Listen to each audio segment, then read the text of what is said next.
Buen día, muy buenos días y muchas gracias por acompañarnos en este desayuno de CEDE que hoy se celebra y transmite desde el World Trade Center de Barcelona. Nuestro afectuoso saludo a todos los directivos de las entidades confederadas que siguen la transmisión en streaming y que, como es habitual, también pueden hacernos llegar sus preguntas para un posterior coloquio que moderará nuestro secretario general Manuel Gago. Manuel, muchas gracias también por acompañarnos. En los desayunos de CEDE, secretario de Estado y director de la Oficina Económica del Presidente del Gobierno. Le agradecemos muchísimo su presencia en unos días difíciles, quizás trascendentes, en los que el agobio de las urgencias y la falta de certezas hacen especialmente difícil cualquier intervención pública. Por eso valoramos especialmente su presencia hoy en CEDE.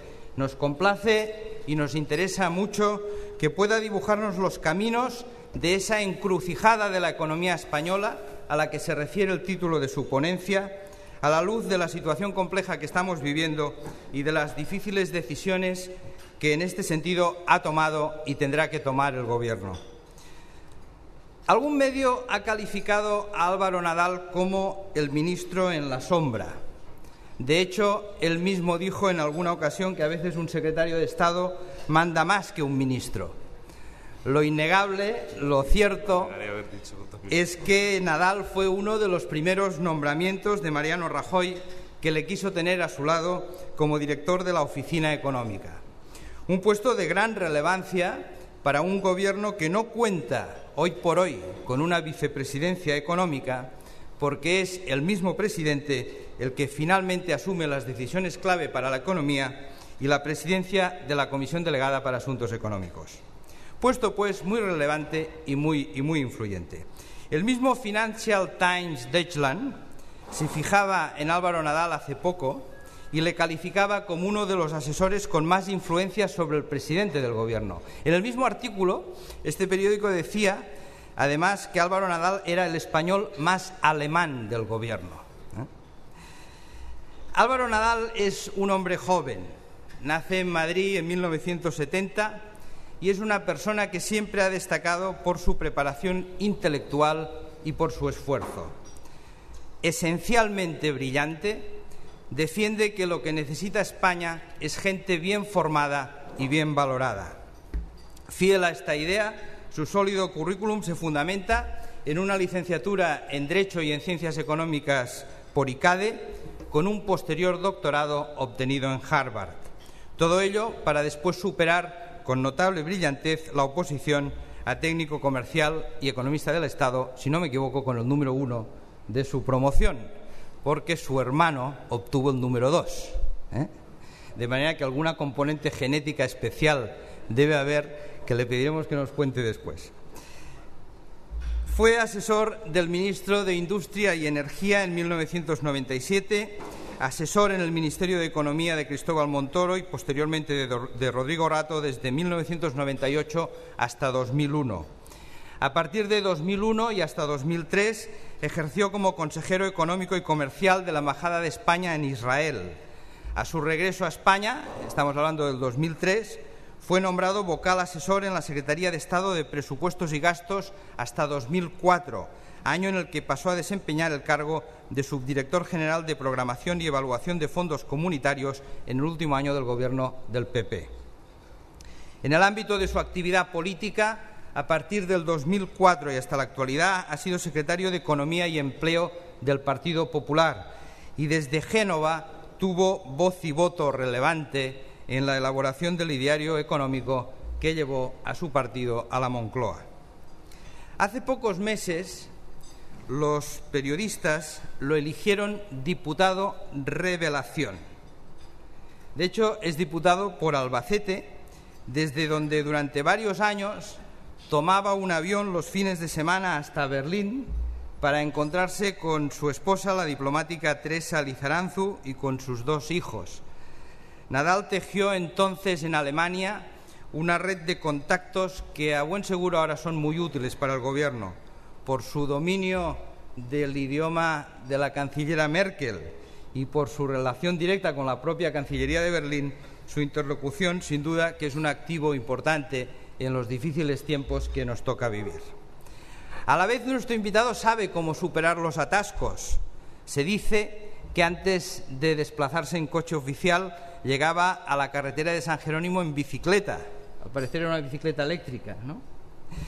Y también es poco conocido que practicó esgrima, un deporte, una disciplina que sin duda también le será especialmente útil en su posición actual. Lo cierto es que el presidente Rajoy lo tiene muy cerca y le escucha con atención. Sin ir más lejos, los dos estuvieron preparando la semana pasada, codo a codo, el importante discurso que el presidente dirigió a los diputados del Congreso. Nos interesa su opinión, señor Nadal. Los directivos españoles estamos haciendo un esfuerzo muy importante para recuperar el camino del crecimiento, para superar unos momentos en los que tenemos la obligación moral de encontrar razones para seguir ilusionando y comprometiendo día a día nuestros equipos. Y cada vez es más difícil. En esa tarea nos gustaría conocer su visión sobre la posición del Banco Central Europeo y de Alemania en esa permanente partida de póker que parece que estamos viviendo. Nos gustaría saber cuáles son los plazos y los límites que se manejan en la agenda interna del Gobierno. Nos gustaría poder adivinar cuál es el horizonte predecible más cercano en un momento en el que parece que Europa se obstina por avanzar hacia su propia autodestrucción. Y nos gustaría poder trasladarle la necesidad de que un pacto político sea el factor catalizador de la respuesta española a esta situación. A veces, desde el mundo ejecutivo, desde el día a día de nuestras empresas, de quienes las lideran, cuesta pensar en qué más tiene que ocurrir para que el compromiso de un gran pacto nacional para plantear el futuro más cercano sea algo más que un simple discurso. Muchas cosas le pedimos en una intervención necesariamente limitada en el tiempo, pero confiamos en su brillantez y en su conocimiento profundo de la situación. Sabemos que es un hombre con capacidad de decisión, que habla claro, que mueve las manos y que mira de frente, que es capaz de asumir situaciones difíciles y de dilucidar qué medidas son imprescindibles para generar mayor confianza, dejar atrás la recesión y crecer de nuevo.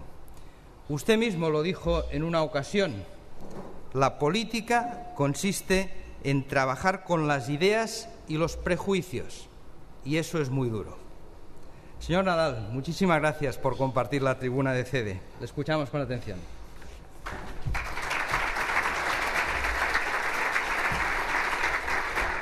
Muchas gracias, buenos días a todos por tener la amabilidad de estar aquí y escuchar lo que desde el Gobierno tenemos que decir en una situación tan compleja como la que estamos viviendo ahora, a ver si soy capaz en estos minutos de arrojar algo de luz. Por supuesto, agradecer a CEDE la invitación y a tan generosa presentación, que decir que no todos los días le presentan uno así de bien, por lo cual doblemente agradecido. Bien, vamos a empezar porque yo creo que todo el mundo de alguna manera está inquieto y con razón por lo que estamos viviendo en estos momentos. Ahora casi nos levantamos mirando cómo está el mercado. Hoy la prima de riesgo se ha levantado una chispitina, algo mejor que ayer, pero es mal consuelo para lo que estamos viviendo y lo que tenemos entre manos.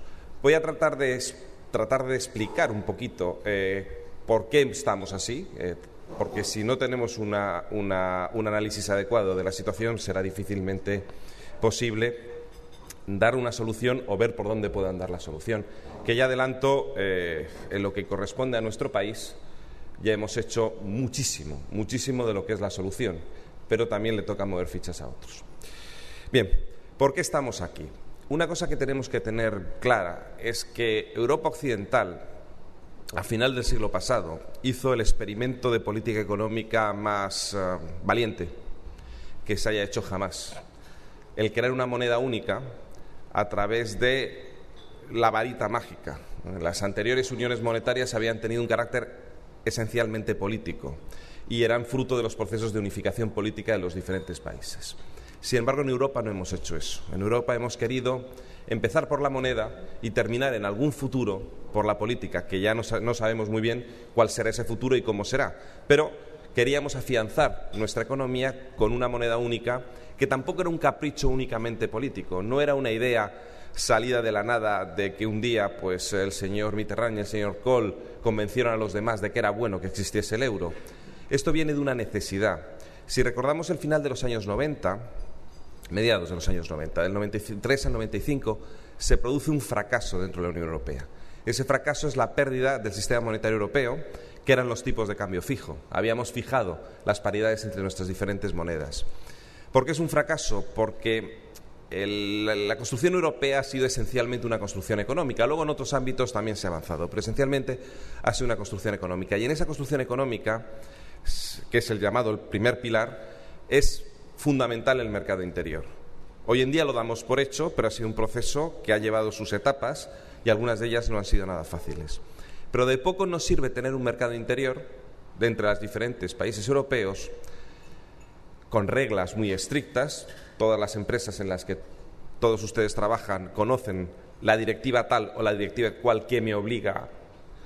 De poco nos sirve tener esas reglas tan estrictas si los precios relativos de un país respecto a otro pueden cambiar de un día para otro un 10, un 15% porque un país deprecia o un país devalúa su moneda. Por lo cual, los tipos de cambio fijo eran una necesidad del mercado interior. Sin ese esquema en el que se limitan los movimientos cambiarios entre países, es imposible que el mercado interior funcione. Pero el sistema de tipos de cambio fijo fracasó. Fracasó por una crisis, por cierto, prácticamente idéntica a la que estamos viviendo ahora. Y en aquel momento, Europa tenía dos posibilidades. Estoy hablando de las devaluaciones del 93 y luego ya el hachazo del año 95, además llenos de reproches políticos entre los diferentes gobiernos y especialmente bancos centrales. No sé si se acuerdan de la reacción que fue muy virulenta en los británicos en aquel momento, que prácticamente les sacó del sistema monetario y de aquel recuerdo siguen sin querer volver a entrar en el euro. Ahora, mirando las perspectivas que hay ahora, pues cualquiera quiere entrar, pero en aquel momento, desde luego, fue una reacción muy violenta a lo que ocurrió entonces. ¿Qué hizo Europa? Podía haber hecho una de estas dos cosas, o volver al tipo de cambio flexible y eliminar las posibilidades de tener un verdadero mercado interior, o doblar la apuesta. Europa lo que hizo fue doblar la apuesta. Dijeron, como tenemos un sistema de tipos de cambio fijo que ha fracasado porque no eran suficientemente creíbles los mecanismos de defensa de las paridades de las monedas, vamos a hacer una unión monetaria con una única moneda que sea irrompible, que esos tipos de cambio no puedan variar. Bueno, la irrompibilidad del euro es lo que ahora mismo está en entredicho, pero en su momento fue un éxito espectacular. Ahora bien, ¿se hizo bien? En parte sí y en parte no, como toda obra humana y sobre todo obra de consenso. Tampoco sobrevaloremos los consensos. En Europa todo se hace consensos, ahora son a 27, dentro de la zona euro a 17. Muchas veces los mínimos común denominadores son demasiado estrechos. Y eso es lo que nos pasó cuando creamos el euro en el año 98. Formalmente en el año 98, aunque el proceso arranca en el 93 con el Tratado de Maastricht, pero se culmina con la creación de la moneda única en el año 98. ¿Por qué digo que en parte estaba mal diseñado el euro? Porque la gran pregunta que ahora mismo se hace el mercado, y que llevamos tiempo haciéndonosla, pero desde luego ahora es la pregunta fundamental, es si la zona euro es lo que los economistas llamamos una zona monetaria óptima. ¿Qué es una zona monetaria óptima? La que funciona. Y ahora me voy a explicar por qué. Si miramos la otra zona monetaria al otro lado del Atlántico, esa sí que funciona, esa no la pone nadie en duda. Estoy hablando evidentemente de los Estados Unidos, tiene una población y un PIB similar al área euro. Y, sin embargo, nadie pone en duda la viabilidad del dólar como moneda de los Estados Unidos de América. ¿Por qué ocurre eso allí y no está ocurriendo eso aquí? Por una cuestión básica, y es que los norteamericanos tienen lo que se llaman mecanismos de ajuste internos dentro de la Unión. Y voy a explicar lo que es esto. Imaginemos que en Nueva York hay desempleo y en California hay inflación, con una situación de boom, fuerte actividad económica. Si miran a la Reserva Federal no puede actuar, porque si baja los tipos de interés para ayudar a Nueva York, perjudica a California. Y si sube los tipos de interés para ayudar a California, perjudica a Nueva York. Luego, ¿cómo solucionan el problema en Estados Unidos? Con tres cuestiones tres elementos que son los clásicos, que funcionan allí y que en Europa prácticamente no existen. El primero es una enorme flexibilidad de precios, de rentas, incluidas las rentas salariales, pero también de otro tipo, como los beneficios empresariales o los alquileres. ¿Qué ocurrirá en esas circunstancias? Lo que he contado antes. En Nueva York van a empezar a caer los precios, van a empezar a caer los salarios, caen los precios de los alquileres, caen los beneficios de las empresas. Y en California suben, de forma que la competitividad de manera rápida y automática empieza a compensarse de un país a otro, de una zona a otra, dentro de la misma Unión Monetaria. Esto no pasa dentro de Europa, no pasa dentro de la zona euro. El continente europeo es el continente más rígido en formación de precios, formación de salarios y formación de rentas. Son prácticamente inflexibles a la baja, o por lo menos hasta ahora lo han sido. Eso hace que los ajustes sean mucho más lentos y mucho más dolorosos, que es lo que estamos viviendo ahora mismo dentro de la zona euro. El segundo elemento que tienen los norteamericanos es una amplísima movilidad de mano de obra. Es muy frecuente que cuando tienes unas zonas creciendo y otras zonas en declive, en Estados Unidos se muevan los trabajadores, y además sin ninguna dificultad, de una zona a la otra, y además de manera muy masiva. Curiosamente, en Europa occidental tuvimos en los años 60 enorme movilidad de mano de obra. Ahora existe entre la zona no euro, países centrales y del este, hacia la zona euro, pero no existe dentro de la zona euro. Las noticias que vemos de vez en cuando en un periódico sobre si tanta gente ha ido a trabajar fuera. Por cierto, muchos de los que estamos aquí hemos ido a trabajar fuera y eso enriquece enormemente, no es ningún trauma personal, todo lo contrario. Esos movimientos en Europa no se producen, es decir, las buenas noticias que vemos son puramente anecdóticas. La realidad es que es difícil que la población europea se mueva ya no de un país a otro, dentro de su propio país, y en el caso de España esto es radicalmente así. Es dificilísimo conseguir que la gente vaya a buscarse la vida allí donde hay más oportunidades. Lo cual, segundo elemento de ajuste importante, no lo tenemos. Estos son los dos realmente importantes. Son los que te permiten que las variaciones en la economía sean variaciones reales, sólidas y que atienden realmente a la situación estructural o coyuntural, según el caso, de una zona y otra dentro de una misma unión monetaria. Pero hay un tercer elemento del que carecemos también de manera radical dentro de Europa, que es la existencia de una autoridad económica en los Estados Unidos de América. Esa autoridad económica tiene diferentes facetas. Evidentemente existe el Tesoro que es el Ministerio de Hacienda, en que otras cosas lo que va a hacer es cobrar impuestos en California para pagar subsidios de desempleo en Nueva York.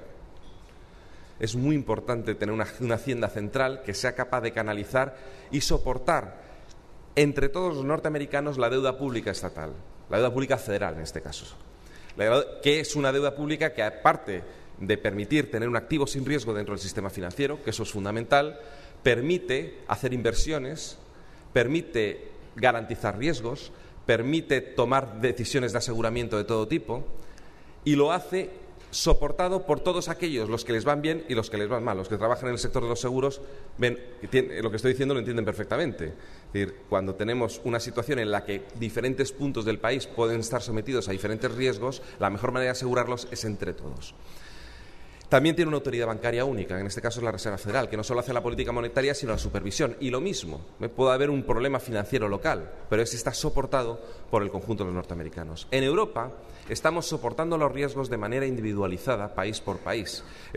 Además, cuanto más pequeño es el país, más soporta esos riesgos de manera directa y más difícil tiene reasegurarlos en grande. Pero aún así, para economías del tamaño como la española, que ya es grande para lo que es el tamaño de la zona euro, se ha visto que ese aseguramiento no es suficiente. Es necesario que haya un aseguramiento del conjunto de la Unión y eso tampoco existe ahora. En Europa hemos vivido demasiado bien sin tener en cuenta estos agujeros que tenía nuestra unión monetaria, que no tenía estos mecanismos de ajuste. No tenemos ni movilidad de mano de obra, ni tenemos flexibilidad en la formación de precios y salarios, ni tenemos una autoridad central. Y, por tanto, difícilmente el Banco Central Europeo podía atender a todos los objetivos al mismo tiempo. Voy a poner un ejemplo. En el año 2002 se produce la crisis de las .com, que afecta sobre todo a Europa Central. Por decirlo claramente, a Alemania y a algunos de los países con los que Alemania tiene una relación más directa, como puede ser Holanda o puede ser Austria. En aquel momento, los países periféricos, nosotros, estábamos creciendo y de tener algo de riesgo, lo que teníamos era algo de inflación. De hecho, el problema de España era la pérdida de competitividad que estaba generando. El Banco Central actuó y bajó tipos de interés de manera muy agresiva. Eso benefició al centro. pero le generó un problema a España, porque durante 42 meses consecutivos España tuvo que soportar que el tipo de interés fijado por el Banco Central Europeo estuviese por debajo de nuestra inflación. Cuando el tipo de interés está por debajo de la inflación, los mercados no asignan bien los riesgos y el sector financiero tampoco. Es muy difícil que una central de riesgos de un banco rechace la compra de un bien que mantiene su valor, porque solo la mejora de valor con la inflación es más que los intereses que tiene que pagar el deudor. Es más, con tipos de interés por debajo de la inflación, ahorrar es perder dinero, mientras que endeudarse es ganar dinero, y el incentivo era perverso. En España no hubo una burbuja inmobiliaria, lo que hubo fue una burbuja de crédito, con la que se compró de todo. Se compró inmuebles, se compraron coches de lujo. Era la época del Porsche Cayenne, no sé si alguno lo tiene, pero vamos, es que parecía que lo regalaban. Ibas a un semáforo y te encontrabas rodeado. Ahora muchos de ellos están en las cocheras de los bancos embargados, ¿no? Por decirlo de una manera gráfica. Pero es verdad, era la época de la compra de las pantallas planas, que parece que también todo el mundo... Y parecía que si te hacías una cocina nacional, pues eras de segunda clase, porque había que cambiar la cocina y encima hacerla de importación y a lo más caro. Estoy poniendo los ejemplos más típicos. Yo creo que hasta cierto punto, tanto que nos hemos flagelado como españoles, el que hubiésemos dedicado una buena parte de aquella financiación al inmueble, evidentemente generó un sobreprecio en los inmuebles, pero bueno, los inmuebles ahí están. Hay otros países, como fue el caso de Islandia, que esta misma burbuja de crédito la dedicaron a comprar productos financieros sofisticados, como los productos estructurados, que ahora son ilíquidos o valen cero, y perdieron todo. Los españoles habremos perdido pues una parte de lo que hemos invertido, pero ahí sigue. Hay una historia que suelo contar, y el que me la haya oído pues siento repetir gráficamente para explicar lo que ha sido esta evolución dentro de Europa. Imaginemos que en esta época que estoy hablando hay un ingeniero alemán, Hans Müller, y el amigo Hans, que no sabe muy bien cómo va a irle en el trabajo, Alemania no está en una buena situación, ahorra una parte importante de su buen sueldo alemán y lo deposita en una Sparkasse, en una caja de ahorros alemana. En aquel momento Hans Müller quería cobrar sus intereses, no quería hacer otra cosa con el dinero, ni siquiera se compraba una casa o un bien de consumo que tuviese interés o iniciaba un negocio, sencillamente quería ahorrar y cobrar los intereses. La Sparkasse tampoco movía negocio en su país.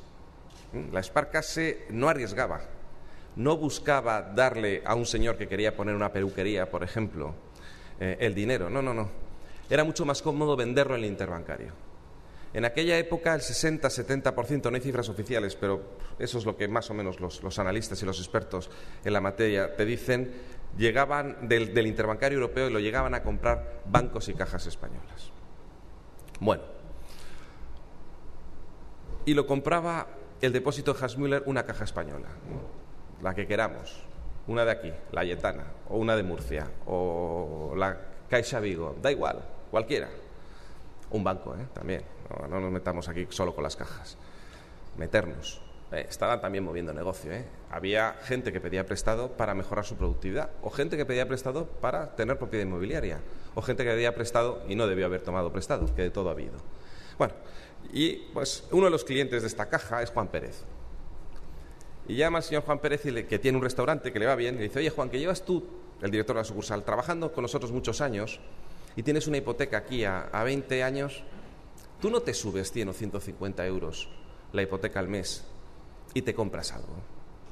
En aquel momento todo el mundo lo hacía, y además le llamaba el director de la sucursal 2 o 3 veces por semana, tiempos aquellos en que los directores de las sucursales llamaban para darte un crédito. Y Juan Pérez al final pues dice: hombre, pues sí, mira, me apetece, me va bien el restaurante, esto es estupendo. Y se compraba un coche, 150 euros más de hipoteca al mes durante 20 años y me compro un coche. ¿Qué coche se compraba?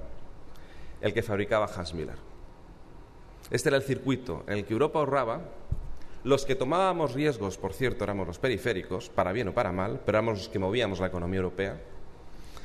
Y con eso nos endeudábamos y comprábamos con un déficit exterior descomunal del centro de Europa.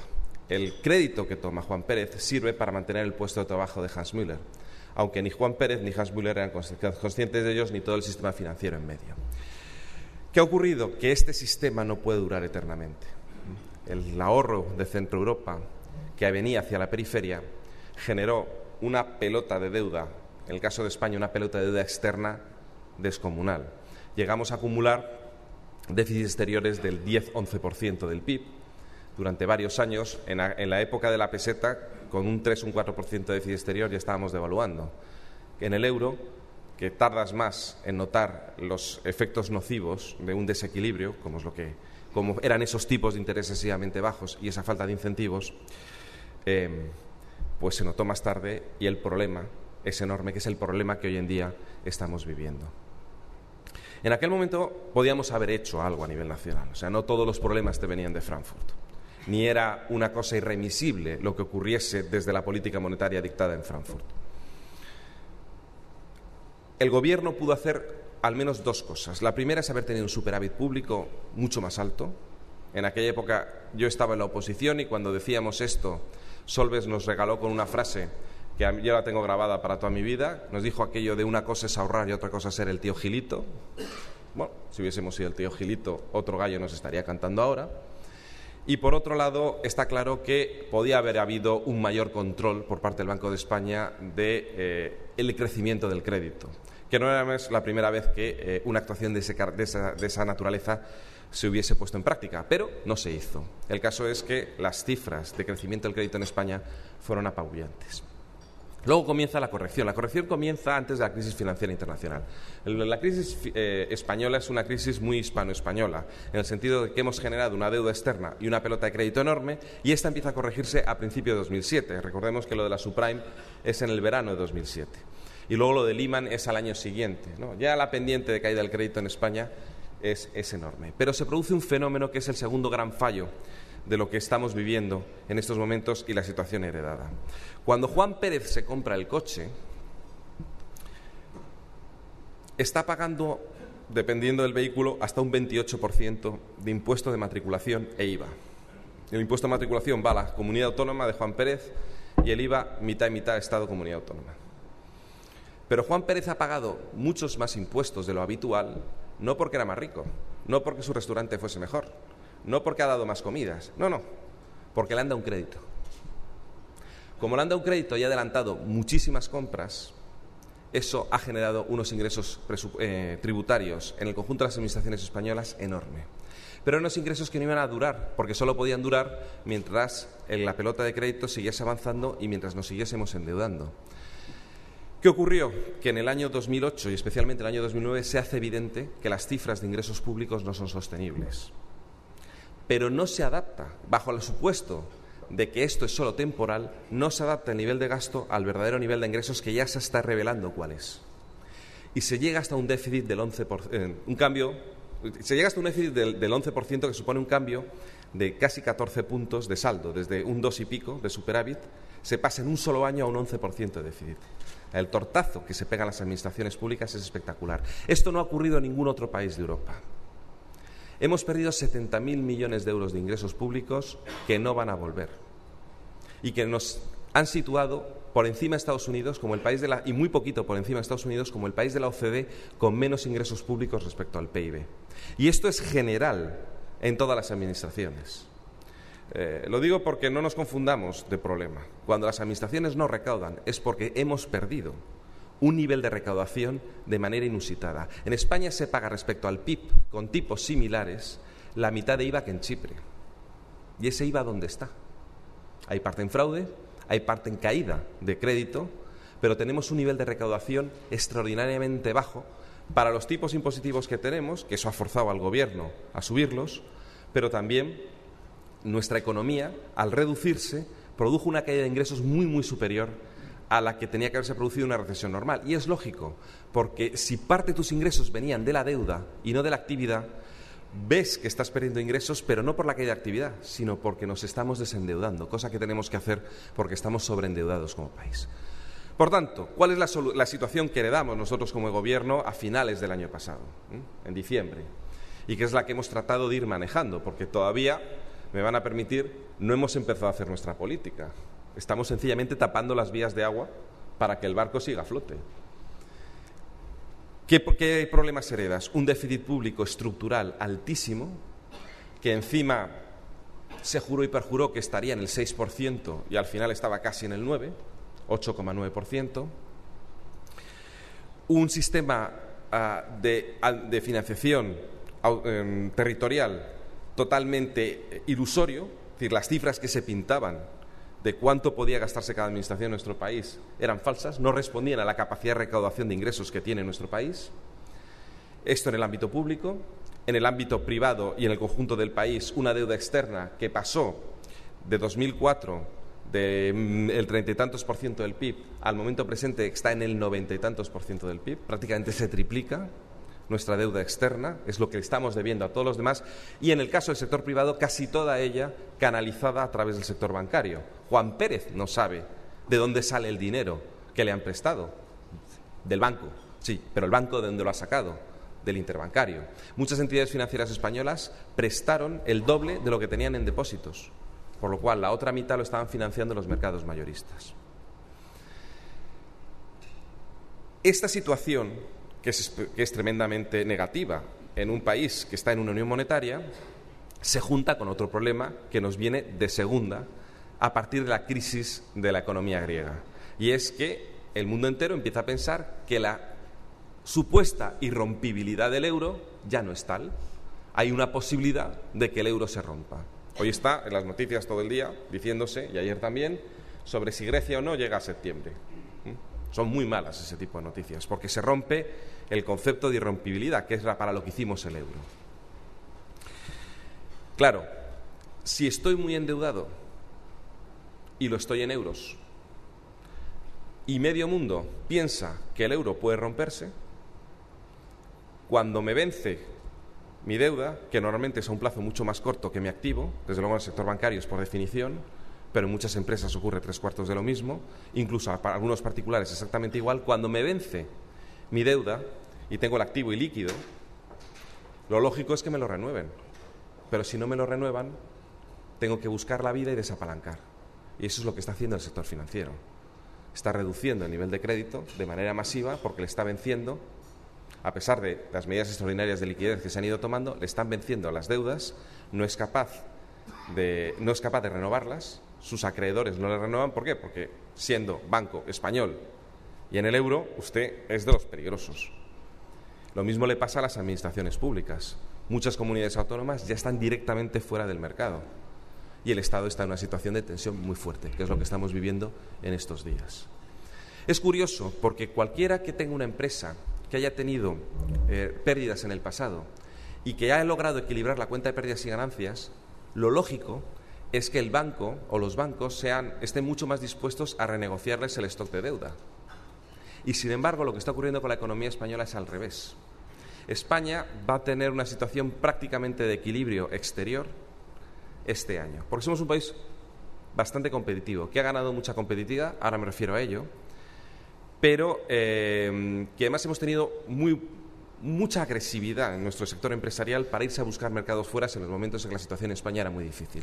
Eso ha hecho que, con diferencia de los países periféricos europeos, hayamos sido los que mejor hemos reducido nuestro déficit exterior de casi un 11% a prácticamente cero, que vamos a tener este año, incluso superávit el año que viene. Por primera vez en nuestra historia tenemos en la balanza comercial, la de mercancías, superávit con el resto de la zona euro. Superávit con Europa en mercancías. Luego vendrán los turistas. Esto es único en nuestra historia. Por primera vez en nuestra historia tenemos la inflación por debajo de la alemana y a varias décimas, casi un punto por debajo de la media de la zona euro. Hemos ganado mucha competitividad y lo estamos aprovechando. Lo que pasa es que la hemos ganado por el sistema brutal. ¿Cuál es el sistema brutal? Pues que como somos muy rígidos en nuestro comportamiento económico, a base de despedir a casi 3 millones de españoles, la productividad ha subido un montón, 9 puntos, comparado con una caída de productividad de casi medio punto de la zona euro. Claro, echando gente somos más competitivos, ahorramos costes, pero hombre, hay métodos mejores de hacerlo, francamente, con mucho menos coste social y con mucho menos despilfarro económico. Y por eso, conscientes de la necesidad de ajustar las cuentas públicas y de ganar esa flexibilidad que no tenemos en la economía española, lo segundo que hicimos, porque lo primero fue un ajuste presupuestario inmediato, fue una reforma laboral, que ganase esa flexibilidad, hiciese que los ajustes, en lugar de hacerse por el método brutal del despido, se hiciese de otra manera. Y, por cierto, está funcionando bastante bien. Voy a decir que incluso nos sorprende el efecto que está teniendo a corto plazo. La moderación salarial en España es un hecho, lo es, y el volumen de destrucción de empleo en comparación con el momento recesivo que vivimos, esta es la segunda recesión más grave de nuestra historia, pero es que la anterior fue la de 2009, nunca hemos tenido una W, y menos aún de la profundidad con la que estamos teniendo. A pesar de eso, hay destrucción de empleo, lamentablemente, pero en mucha menor cuantía de lo que fue la destrucción de 2009. Y además, la relación, lo que los economistas llamamos elasticidad, actividad, empleo, ha mejorado sustancialmente. Eso, algo que ya tenemos ganado. Bueno, con este panorama, entonces, ¿qué es lo que hay que hacer? Esto lo ha resumido el presidente del Gobierno en un programa de 5 puntos, que son las cuestiones obvias que tenemos que hacer para que nuestra economía funcione y para que la zona euro funcione. En primer lugar, tiene que haber estabilidad presupuestaria. Sin estabilidad presupuestaria es imposible que el euro sea creíble. En esto, los alemanes, por poner un ejemplo de cómo se dice, lo que están diciendo en el norte de Europa y personificado en el gobierno alemán, tienen razón. Si cada uno puede tener el déficit y la deuda que quiera, al final afectas al valor de la moneda, porque o monetizas o generas un problema muy serio de sostenibilidad de las finanzas. Por lo cual, es absolutamente imprescindible que todos cumplamos con nuestro deber de mantener nuestras finanzas públicas en orden, porque si no estamos afectando a la credibilidad de la propia moneda única. Y aquí cada uno tiene que cumplir con su obligación. Lo hemos hecho a través de un pacto de estabilidad y después con las reformas constitucionales que vienen del pacto fiscal. España fue, con diferencia, alumno aventajado, de los primeros países de Europa que lo hizo, y además con nota. Todo el mundo dice que tanto el cambio constitucional como su desarrollo en la Ley de Estabilidad Presupuestaria están impecables. Es compromiso 100% con nuestras obligaciones europeas y con la estabilidad a nivel nacional con nuestra deuda de déficit. Porque hay otra cosa, que no nos engañen. En España nunca hemos crecido con inflación y con déficit público. Ha sido al revés. España es un país que llega tarde a la revolución industrial y que ha ido mejorando sustancialmente. Por cierto, en los últimos 50 años, para que no estemos siempre con este ambiente tan pesimista, España es la cuarta historia mejor de éxito económico del mundo. O sea que a ver si, la idea es seguir, ¿no? A ver si vamos a por otros 50, con todo lo que tenemos ahora en medio. Y siempre lo hemos hecho porque los periodos de crecimiento de la economía española, que son bien conocidos, los años 60, después de la entrada de la Unión Europea, 4 o 5 años, y después la entrada en el euro, siempre se han caracterizado por estabilidad macroeconómica y ser capaces de asignar recursos hacia los sectores más eficientes y con mayor capacidad de exportación, abrirnos al comercio exterior. Eso es lo que nos ha hecho siempre fuertes y prosperar. Por lo cual no es un tema de tener más déficit público el que genera crecimiento. El debate entre déficit público y crecimiento es falso. En España nunca el déficit público ha generado crecimiento. Otra cuestión es la financiación a liquidez. Eso es otra historia. Pero ahora lo que necesitamos es mantener nuestras cuentas públicas en orden.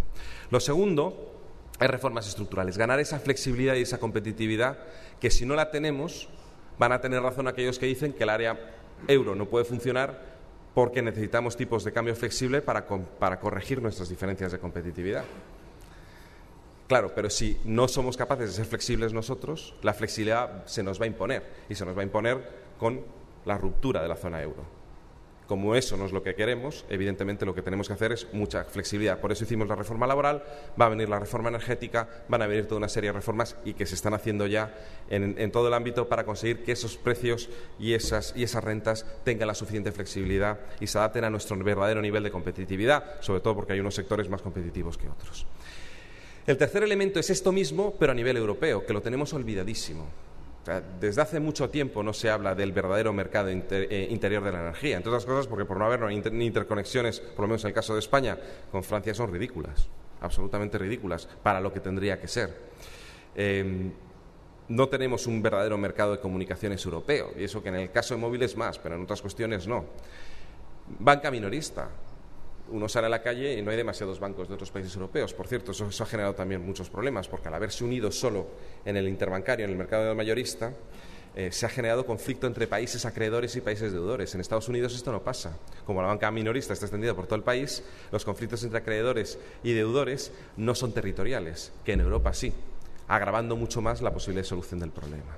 Estos tres elementos, estabilidad presupuestaria, flexibilidad interna de países y flexibilidad a nivel nacional, europeo, son los que nos deberían crear ese área monetaria óptima que todavía no tenemos.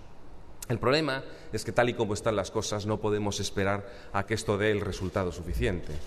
Hay que dar una señal clara de que el euro va a resistir, el euro va a aguantar, va a estar ahí, Y, por tanto, se va a hacer a nivel comunitario dos cuestiones más. Una, que es muy importante, es que necesitamos crear esa autoridad. Como decía, Estados Unidos la tiene, nosotros no. Necesitamos crear esa autoridad central económica europea.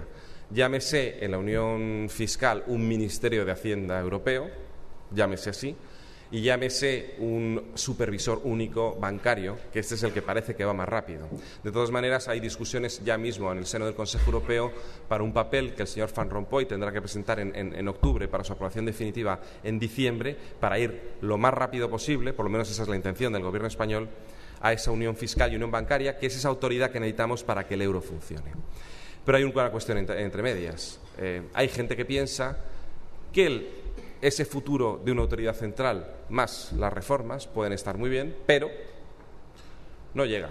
No llega porque a base de darle arreones de mercado nos podemos llevar el euro por delante. O por lo menos podemos fraccionar gravemente el euro.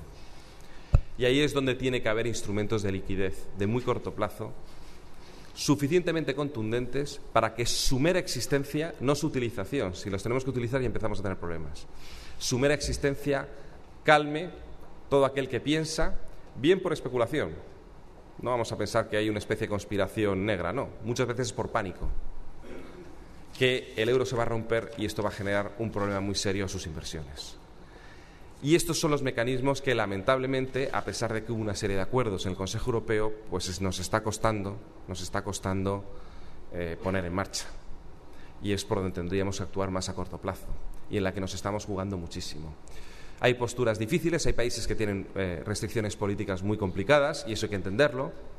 Cada uno somos hijos de nuestra propia historia y tenemos nuestras malas y buenas experiencias y eso es difícil de cambiar. Antes, cuando me presentaban la política, decía que la política trabaja sobre un material durísimo, que es el prejuicio humano y en esto también está actuando el prejuicio humano. Algunas posturas nos pueden parecer excesivamente exageradas, sí, pero son fruto de lo que es el conocimiento de una sociedad, de lo que ha sido bueno y lo que ha sido malo. Y estoy hablando que Alemania, que ha vivido dos hiperinflaciones en el siglo XX, pues difícilmente se les va a convencer de otras cuestiones, porque ellos saben lo que les ha perjudicado. Incluso ellos, con su mejor intención, intentan trasladar un modelo que ha funcionado bien y ha sido muy exitoso al resto de Europa. Otra cuestión es que sea factible hacerlo en el lapso de tiempo que se pretende hacer. De la misma manera, los españoles somos muy conscientes, y en eso lo tenemos que ser, que la inflación alta también nos ha perjudicado, aunque no de la misma manera, o los déficits públicos altos. ¿Con esto qué quiero decir? Pues que Europa, aunque vive unos momentos muy difíciles y que los consensos europeos van a ser muy complicados, que lo que se aprobó en el Consejo Europeo pasado de junio, que iba muy bien en la buena dirección y salimos muy satisfechos porque marcaba el puerto de llegada, era comodísimo para España. Esa Europa que se estaba dibujando ahí era nuestra Europa, la que realmente a nosotros nos gusta, con una unión fiscal, cesión de soberanía en ese ámbito, unión bancaria, concesión de soberanía en este ámbito y una descripción de una búsqueda de políticas de reforma estructural dentro de Europa y apoyando las reformas que estábamos haciendo y los cambios económicos que estamos haciendo dentro de España. Necesita un apoyo adicional, necesita que se le sostenga. La situación en los mercados pues hace evidente esto que estoy diciendo. Hace evidente.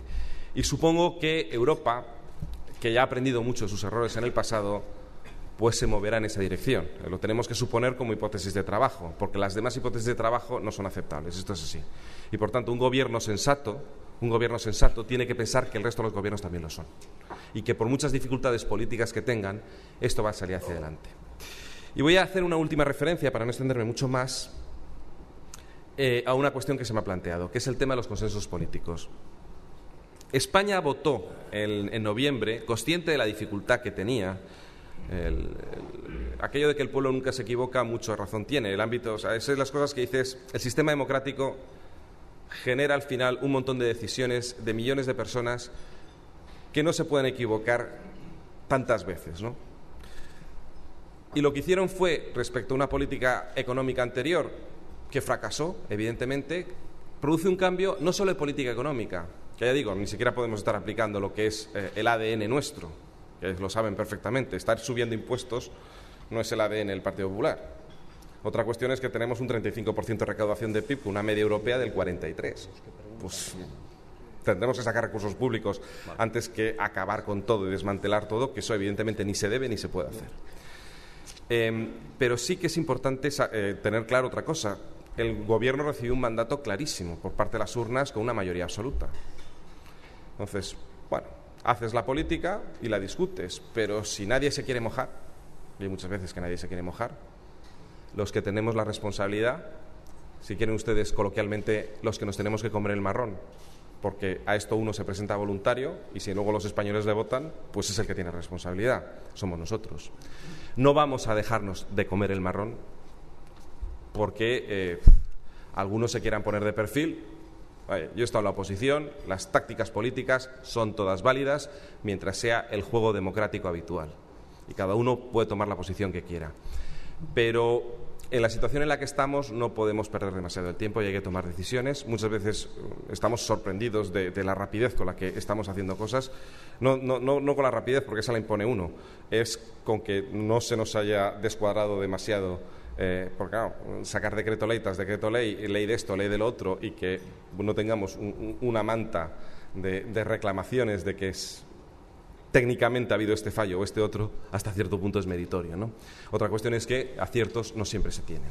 Pero lo que sí es importante es tener esto claro. Tenemos que actuar muy rápido, la situación es muy crítica. Afortunadamente España es un país con una estabilidad política envidiada en el resto de Europa.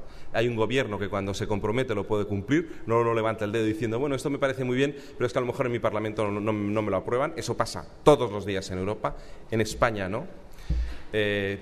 Luego habrá elecciones generales en un futuro, dentro de 4 años o 3 y pico, y se verá si el Gobierno ha sido bien o no valorado por los españoles, pero hoy por hoy tiene esa capacidad de actuar.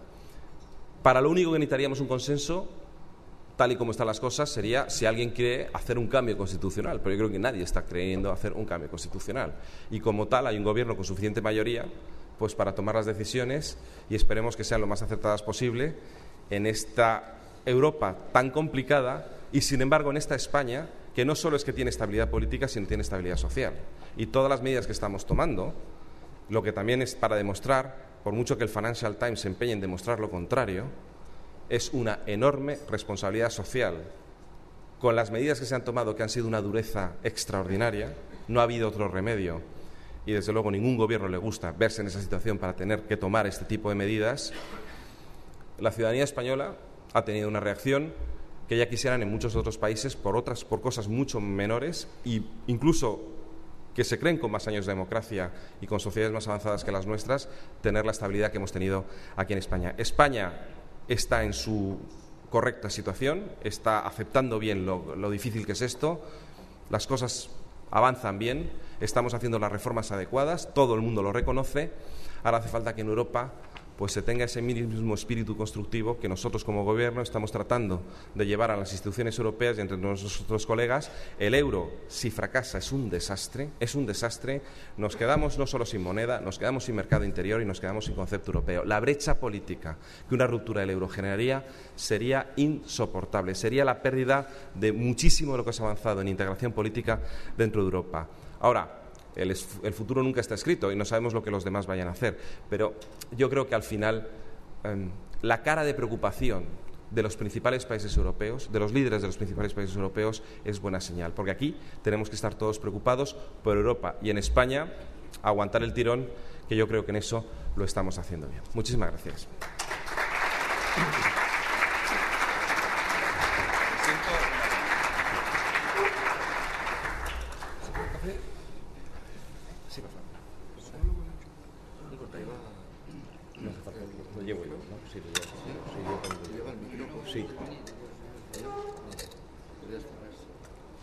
Sí. Buenos días a todos. Antes de dar paso a las preguntas de la sala, corresponde, evidentemente, agradecer a nuestro ponente su presencia en un día tan señalado y tan difícil. Pero, de modo muy especial, queremos agradecer a nuestros sponsors que patrocinan los desayunos CEDE, Telefónica, Aquology y al World Trade Center que hoy nos acoge. También a las personas, directivos que están en la sala y que ponen con su presencia interés en los asuntos de CEDE. Y a aquellos que nos siguen por Internet, que sabemos que hoy es un número muy importante. Tienen todos en la sala a disposición de ustedes una hoja para poder hacer preguntas. Algunos ya las han formulado, pero otros tienen tiempo. Les recomiendo lo hagan y no dejemos la oportunidad de preguntarle a nuestro ponente aquello que de verdad nos interesa. Y sin más, paso a agradecer también a los que nos siguen por Internet y a hacer algunas preguntas que vienen de ellos, antes de pasar a las preguntas de la sala. Algunas preguntas de Internet casi están muy vinculadas con una referencia que nos hizo. Y hay un analista británico al que todos los financieros seguimos con frecuencia, que es el británico Martin Wolf, y una de sus citas dice que el gran error de España fue la adopción al euro. En estos momentos, si no hubiéramos estado ahí, nuestra economía está mejor que la inglesa, que la británica, y aunque atraviesa problemas, gracias a una tasa de cambio, a tasas de interés serían mucho más bajas. Y nosotros, como directivos, no pensamos así. Coincidimos con lo que dice el secretario de Estado. Creemos, por tanto, que el Gobierno tiene que continuar de forma muy consciente y consistente con un plan que dé respuesta a nuestra economía. Incluso nos ha apuntado que ya este año estamos viendo resultados en el déficit exterior, en el equilibrio en el déficit exterior. Hoy, Jordi Canals, director del IES, hace en un artículo y le pide al Gobierno, en un muy buen artículo, precisamente también en esa misma línea. Yo insistiría, ¿cómo confirmar esa posición de que las acciones a realizar deben de estar en la protección del euro, en una hoja de ruta que no deje lugar a dudas y que de una forma firme todos estemos comprometidos en ello? Pues muchas gracias. Yo tampoco estoy de acuerdo con el señor Martin Wolf. Escribe muy bien, pero yo creo que muchas veces el análisis es excesivamente anglosajón. ¿Se oye, no? No. Pues no sé. ¿Y aquí se oye o no se oye? Pues nada. Hablo fuerte. No siempre... el señor Martin Wolf... sí. El señor Martin Wolf escribe bastante bien, pero no siempre su análisis es correcto, por lo menos desde mi punto de vista. Entre otras cosas porque él tiene un punto de vista excesivamente anglosajón. Desde la lógica anglosajona, que además es una lógica económica impecable, nuevamente, el señor Martin Wolf no nos hace otra cosa que describir una y otra vez que el área euro es un área monetaria no óptima. Bien, ya lo sabemos, lo estamos viendo todos los días. ¿Significaría que estaríamos mejor fuera? Bueno, todos vivimos la peseta hace un tiempo. La peseta no tenía ningún prestigio internacional. No era precisamente un instrumento de disciplina en nuestra economía. Hemos ganado en disciplina. El éxito de esta reforma laboral no solo proviene de la reforma per se, sino de la mentalidad mucho más disciplinada que tenemos en España de hacer las cosas desde que nos vemos obligados a ser competitivos dentro del euro.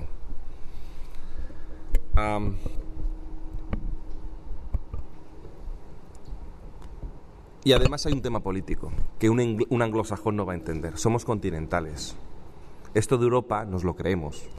Sabemos que nuestro futuro en el mundo está en Europa, porque la unidad de cuenta es en cientos de millones de habitantes a nivel mundial. Lo que va a contar frente a China o frente a Estados Unidos o frente a India es Europa, no cada una de nuestras naciones.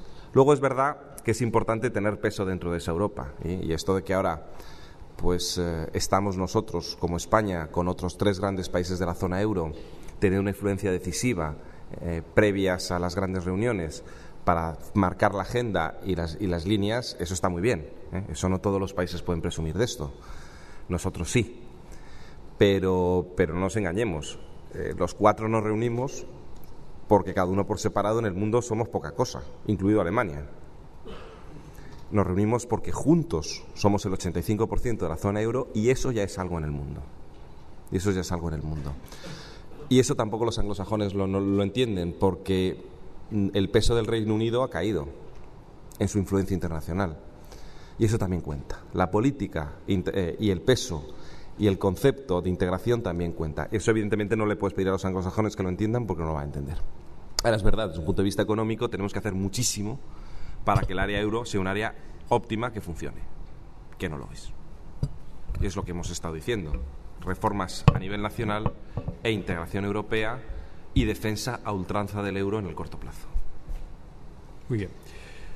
De la sala, Félix Boronat nos pregunta: las 5 iniciativas son correctas y conocidas, pero el consenso de los 27 se ha demostrado lento y poco útil.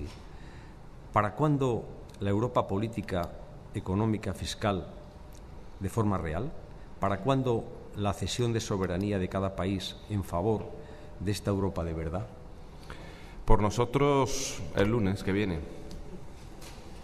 Ahora, los demás, cada uno tiene sus problemas. Eso, cuando se nos planteó el tema de la unión bancaria, los primeros que levantamos el dedo fuimos nosotros. Y cuando se planteó, por cierto, también las aportaciones nuestras han sido muy útiles para Van Rompuy, porque España es también el que nunca genera problemas, todo lo contrario, es la propuesta avanzada, rápida, con contenido. Otra cosa que hemos ganado, el gobierno español antes no era así. Te lo está diciendo todo el mundo cuando vas. Dices que, hombre, con vosotros da gusto, mandáis papeles y mandáis ideas. ¿Qué habría antes? Claro, yo antes no estaba.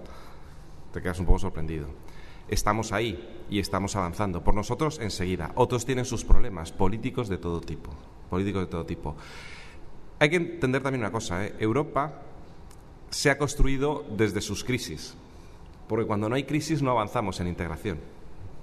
Somos así, los europeos somos gente complicada. Y cuando estábamos en la cumbre del G20 en México hace poco, me preguntaban los de fuera de Europa, pero creo que era un australiano: oiga, ¿y ustedes en Europa por qué tienen 2 presidentes? Claro, no entendían, porque uno es el del Consejo y otro es el de la Comisión, pero vete a explicarles el entramado institucional de este continente, vamos, a los 5 minutos sale corriendo tu interlocutor.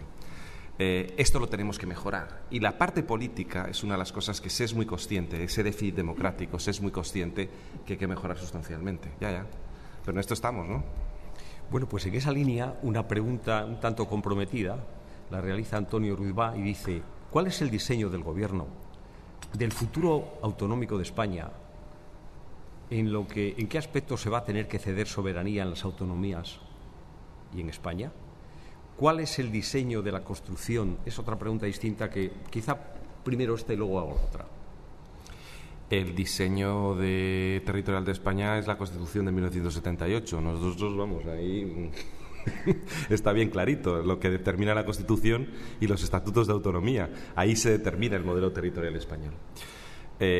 Otra cuestión, que es la que está más de moda, es que en un momento en el que una administración se encuentra en una situación extrema de problema financiero, si puedo o no acudir a una administración superior, en este caso, vamos, situada por encima, como es el caso de la estatal o el ayuntamiento respecto a la comunidad autónoma.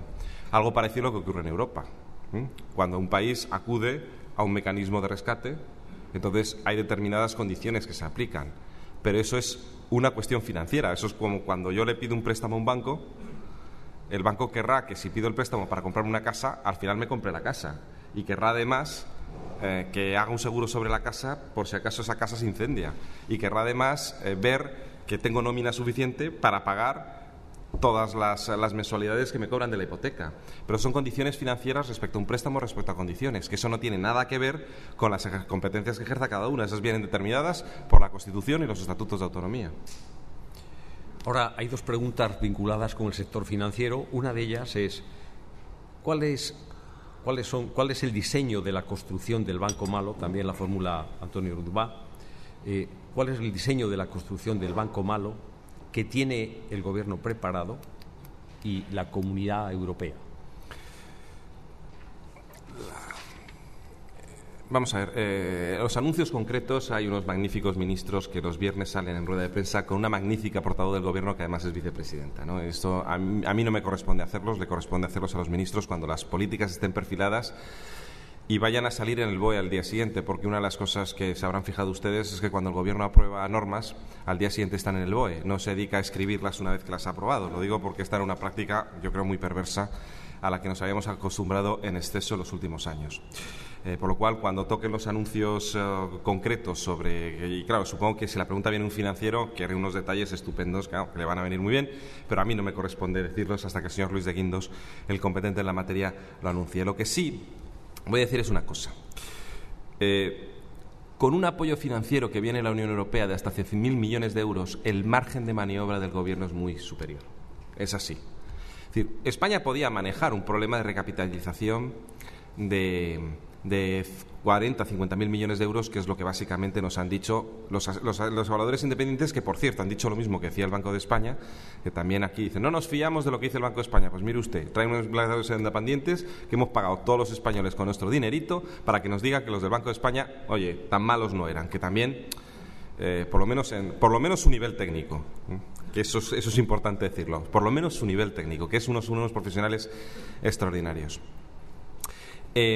Pero también es verdad que junto con el propio préstamo hay condiciones adicionales. Por ejemplo, el Banco Central Europeo va a apoyar con liquidez la creación del... Yo creo, el Banco Malo es una manera, yo creo, muy burda de escribir un proceso de segregación de activos que puede tener varias formas. Y ninguna es perfecta, pero ninguna es un desastre. Hay que aprender de la experiencia de otros países y ver la que mejor se adapta a nuestro país. Pero lo importante es que ahora tenemos un margen de maniobra, tanto por liquidez como por capitalización, mucho más alto del que teníamos antes, para poder acometer una segregación verdadera entre el sector inmobiliario y el sector financiero, que es lo que se pretende. Ahora hay una pregunta muy singular. Y le recuerdan, concretamente, dice lo siguiente. Antes de estar en el Gobierno, usted argumentaba la conveniencia de recuperar la deducción del 40% en el rescate de los planes de pensiones para estimular la inversión. ¿Se acuerda? Sí, me acuerdo, sí. Y lo mantengo. Otra cuestión, como decía antes, estamos tapando vías de agua, no poniendo el barco en el rumbo adecuado. Hay que evitar que el barco esté en mala forma y se hunda. Por lo cual, primero hay que sacar a flote el barco y después pondremos el rumbo adecuado. Y no quiero hacer gala de la famosa frase de Churchill que decía que en política se ha tenido que comer tantas veces sus palabras que ha llegado a la deducción de que era una dieta muy saludable.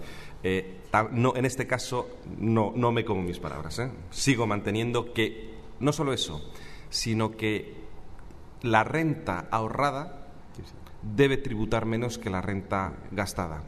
Y eso en todos los ámbitos. En nuestro programa electoral está una deducción general para todo tipo de ahorro. Y fíjate lo que son las cosas. Nos dicen los colegas europeos que tenemos que quitar la deducción por vivienda. Lo hemos hecho por necesidades recaudatorias. Pero, francamente, es una forma de ahorro que no hay que desdeñar. A los españoles no le tenemos que decir en qué tienen que ahorrar. Ellos mismos, solitos, lo saben. Y tenemos que primar todas las formas de ahorro, independientemente cuál sea. Lo recibimos con mucha satisfacción. El Gobierno está aumentando la presión fiscal sobre los ciudadanos que tiene controlados. Esta pregunta me la hace la misma persona.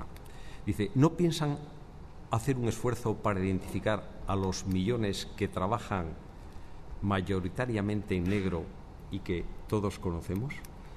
Sí, además aquí en Cataluña, que se queja mucho de las actuaciones de la agencia tributaria, hasta sorprende esta afirmación. Lo digo en broma. Claro que sí, por eso las medidas antes de las subidas de impuestos fueron las medidas antifraude. Y en el ámbito, voy a poner una anécdota. Cuando se discutió las medidas de 31 de diciembre, que fue el primer hachazo, si queremos, porque además cuando hay que recortar rápidamente gasto, solo puedes dar hachazo, muy a nuestro pesar, porque preferimos mucho más las reformas. Una reforma educativa, una reforma sanitaria, te ahorra el mismo gasto, pero bien hecho. Sacar el hacha reduce a corto plazo, pero no es una reforma, es sencillamente sacar el hacha. Y una de las cosas que hicimos fue cercenar totalmente la contratación pública, algo que tampoco puedes mantener mucho en el tiempo, porque tarde o temprano necesitas gente, salvo dos cuerpos, Inspección de Hacienda e Inspección de Trabajo, que estos mantienen su capacidad de contratación. Limitada, pero la mantienen. ¿Por qué? Pues que había que dar una señal de que hay en España, aparte de una serie de problemas, como he dicho antes, en la recaudación de impuestos, un problema de fraude enorme. Es decir, no podemos tener el nivel de recaudación que estamos teniendo con los tipos impositivos existentes. Y eso es injusto para aquellos que contribuyen, eso es evidente. Y por eso la regularización fiscal tan criticada, ¿cuál es el objeto? Sacar rentas que a partir de entonces empiezan a tributar con normalidad. Porque mientras no hagas eso, esas rentas van a estar ocultas. Y se ha utilizado todos los medios que tenemos y se va a profundizar muchísimo los planes de lucha contra el fraude en ambos ámbitos, en el laboral y en el fiscal. Y aunque nos han llovido todo tipo de críticas muy demagógicas con el tema de la regularización, nosotros pensamos que ampliar bases fiscales es una obligación ahora mismo para cualquier gobierno que se siente en ese puesto ahora mismo en España. Y si nos caen críticas, pues nos caen, ¿qué le vamos a hacer? Para eso estamos, porque en las situaciones actuales hacer de punching ball es una de las labores del gobierno. Voy a unir 3 preguntas, una que viene de Internet y otras 2 de la sala. Afectan al déficit estructural. Parece que llevamos bastantes años en déficit estructural y ese solo se corrige reformando estructuras. El objetivo de reducir déficit, es la pregunta de la sala, ¿sería mejor reducir gastos corrientes y gastos de estructuras que aumentar impuestos? Son las dos cosas. Por eso digo, los niveles de recaudación en España son tremendamente bajos. ¿Que con subidas de impuestos se arregla? No. Está lo otro que he dicho, ensanchamiento de bases fiscales y búsqueda de actividad sumergida, que hay que hacerlo sí o sí. Reducción de estructuras, lo hemos hecho en el Estado, un 20% menos de estructura ministerial. El Estado tampoco tiene mucho gasto estructural. Piensen ustedes que los únicos servicios amplios que afectan al conjunto de los ciudadanos son seguridad social, agencia tributaria y fuerzas y cuerpos de seguridad, salvo en las 2 comunidades autónomas donde esto está transferido. El resto de las actividades de gran estructura, de gran aparataje, se hace a niveles autonómicos y local. Estamos en marcha con la reforma de la administración local, que eso es lo que se puede hacer desde la normativa estatal, que es la nueva ley de bases. Esto va a reducir sustancialmente las competencias mal ejercidas. Hay que eliminar las competencias mal ejercidas por los ayuntamientos y luego se le va a dar una preponderancia a la Diputación Provincial para el caso de los municipios pequeños. Esto es un modelo tipo lo que es el county americano, ¿no? Los ayuntamientos existen, pero los que realmente ejercen de manera eficiente y centralizada los servicios son las diputaciones provinciales, y esto en algunos casos va a tener unos efectos tremendamente beneficiosos. Luego, a partir de ahí, existe el concepto de autonomía. Las comunidades autónomas son las que ellas mismas se tienen en su autonomía que reestructurar, y esas cada uno sabrán. Ha sido muy notable, por ejemplo, el caso de la Televisión Valenciana, ¿no? En una reducción de empleo de casi el 80% del personal. Pero ese tipo de decisiones las tienen que tomar cada uno por su cuenta. Incluso cuando dicen, no, es que pueden intervenir una administración pública, ni siquiera en ese caso se va a definir un cambio de estructura. Lo único que se establece es unas obligaciones presupuestarias que hay que cumplir. Pero evidentemente cada uno sabe, o tendría que saber, en qué tiene que recortar, qué estructuras tiene que modificar y hasta cuánto tiempo es sostenible. Ahora, tampoco nos hagamos trampas en el solitario, ¿eh? Los grandes gastos públicos son los que utilizan millones. Y por este orden son, primero, las pensiones. De los 400 y pico mil millones de euros que hay en España de gasto público, 100.000 son pensiones, 70.000 son sanidad, 40.000 es educación, 30.000 seguro de desempleo, 30 y tantos mil intereses de la deuda. Yo creo que con esto casi me he liquidado el 80% del presupuesto. Es decir, esto es lo que gasta dinero. A partir de ahí tenemos que ser conscientes de qué nivel, para el nivel de recaudación y de renta que tiene este país, de servicios podemos dar. Pero esto hay que mantenerlo. Sin embargo, en la opinión pública hay cosas que llaman la atención y un día y otro se repiten. Es decir, el excesivo peso, y es algo que en la sala también se plantea, el excesivo peso, por ejemplo, de asesores, de altísimos sueldos, citan como dato altísimos sueldos de más de 10.000 euros al mes en empleados públicos, y esa consecuencia de exceso de peso, digámoslo así, de grasa en la administración central, en la administración autonómica y en la administración local. Exceso de peso en eso que no serían funcionarios, sino empleo público, pero que de alguna forma está pesando sólidamente en la estructura de nuestro gasto. ¿Tiene tan poco sentido como considerarlo, no considerarlo? Yo no conozco a nadie que gane en la administración central, que es la que conozco, 10.000 euros al mes. Nadie. Normalmente es conveniente dividir por 3 para calcular un sueldo de un personal altamente cualificado. Por ejemplo, un juez. y más o menos un inspector de Hacienda. Más o menos por ahí andarán los tiros. Los sueldos en la Administración son muy bajos, especialmente en el personal más cualificado. Y lo digo por toda una vida, o por lo menos la mitad de mi vida profesional, en el ámbito público. En eso no podemos hacer demagogia. Y encima se han quedado sin paga extra de Navidad. Y se ha asumido por la necesidad del país. No todo el mundo es capaz de hacer esos sacrificios. Y yo aquí sí que rompo una lanza por los funcionarios de este país que son grandes profesionales, y eso hay que reconocerlo, y aguantan el tirón de esta crisis tremendamente. No hay sueldos altos en la Administración y, bueno, y si hay asesores, pues eso cada uno.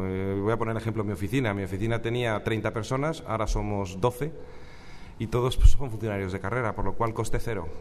Son gente que estaba trabajando en sus unidades ministeriales, han venido a trabajar a Presidencia del Gobierno a un horario inhumano, porque es un horario inhumano, pero bueno, son gente joven con muchas ganas y están echando todo el resto. Yo creo que no se puede generalizar. ¿Que ha habido gastos excesivos, exceso de parafernalia? Pues según los barrios, y cada uno sabrá dónde está. Pero yo, por lo menos en lo que estoy viendo en el Gobierno en el que estoy, el nivel de austeridad es elevadísimo. Elevadísimo. Ahora, que hay un exceso en algún sitio, pues que nos lo señalen con el dedo. Nosotros encantados. Muy bien, muchas gracias. Hay una pregunta que es muy curiosa, pero que creo que merece la pena. La hace Carmen de Tienda, presidenta de la Asociación Empresarial del Taxi. Dice: acaban ustedes de liberalizar el sector de alquiler de vehículos de conductor. ¿Han valorado la repercusión que tendrá en un sector intervenido e hiperregulado como es el del taxi la eliminación de la proporcionalidad 1:30? Le hago esta pregunta porque me la ponen, pero no sé si realmente a que aboca al sector a su segura desaparición. No sé si tiene datos. Sí. Vamos a ver. Este es un tema que yo creo que la pregunta, tal y como está formulada, hay que matizarla. En su momento, en la famosa ley ómnibus de la Directiva de Servicios, de aplicación de la Directiva de Servicios, se tuvieron que hacer una serie de medidas en función de diferentes sectores. La norma que hay ahora es similar, generando una cierta precisión respecto a lo que había anteriormente. Y es una norma que cumple escrupulosamente con el mandato de esa Directiva de Servicios. El problema es que el margen es el que es. La Unión Europea ha decidido una serie de medidas de liberalización del sector de los servicios, de eliminación de trabas al ejercicio de determinados servicios, y que en el caso de los vehículos con conductor pues se traducen en esa norma.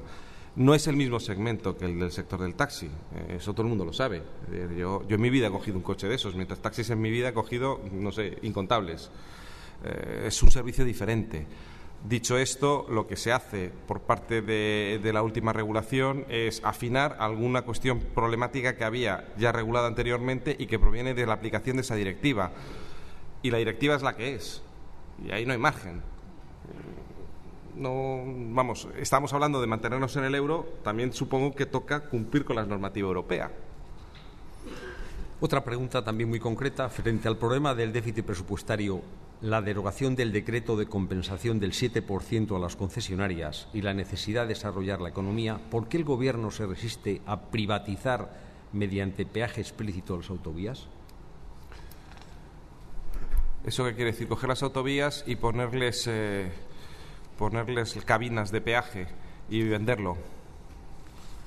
Podría ser.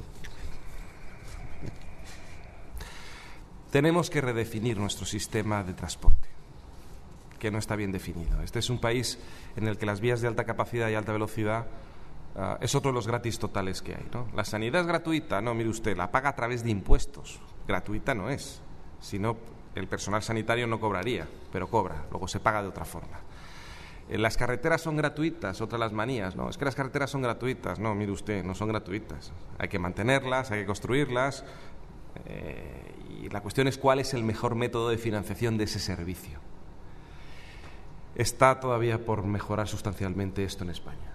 Me quedo ahí porque ya avanzaremos en esta cuestión. Bueno, aquí hay una pregunta de Pañoleta y Mantón. Dice: hay que convencer a 47 millones de ciudadanos que dejen de comprar productos de importación y hagan el esfuerzo de comprar solo productos fabricados en España, solucionando el paro y los ERES. La autarquía como método de de gestión económica en los años 40 dio la España más pobre que conocen las generaciones antiguas. Así que yo la autarquía, lo siento mucho, no la puedo defender. Coincidimos. Y otra pregunta de John Castells. ¿Qué fecha límite le podemos dar a Europa para que tome las medidas correctas respecto a España? ¿Se la damos?